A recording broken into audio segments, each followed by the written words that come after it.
In the shadowed forests of Germania, 3 Roman legions vanished without a trace, slain by a man Rome once called friend.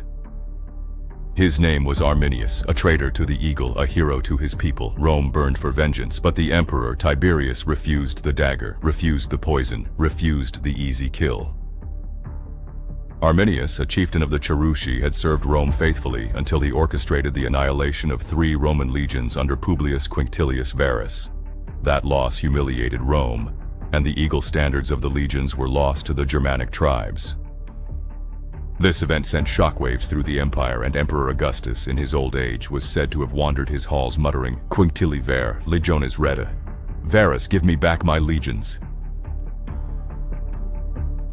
From 14 to 16 AD, Rome responded under Germanicus, nephew and adopted son of Tiberius, who led multiple punitive campaigns into Germania. These were aimed not just at retaliation, but at breaking Arminius and reasserting Roman dominance.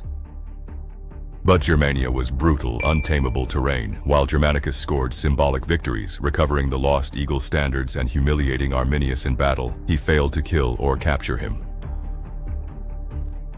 Here's where things get interesting. Roman sources, primarily Tacitus, tell us that during these campaigns, certain factions in Rome considered using bribes or assassins to eliminate Arminius.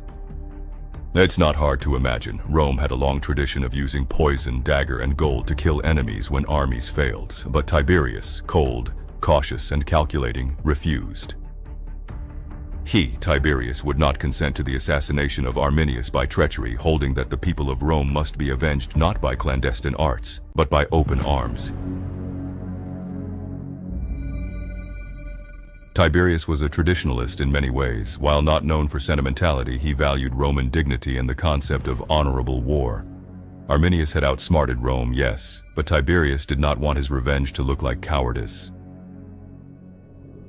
There may also have been political calculation. Killing Arminius secretly could elevate him as a martyr among the Germans. Tiberius wanted Arminius crushed publicly, a symbol of Roman superiority restored. Ironically, it was not Rome that killed Arminius.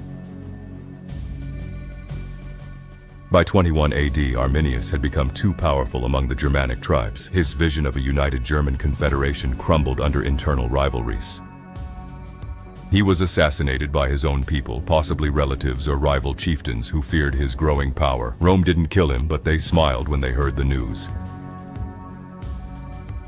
In the end, Arminius was not slain by Roman steel, but by the jealous hands of his own blood. Rome watched from across the Rhine, not with swords drawn, but with silence.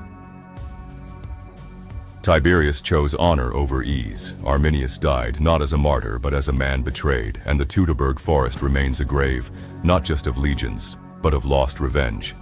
Some battles are not won with swords. Some legacies are etched in restraint.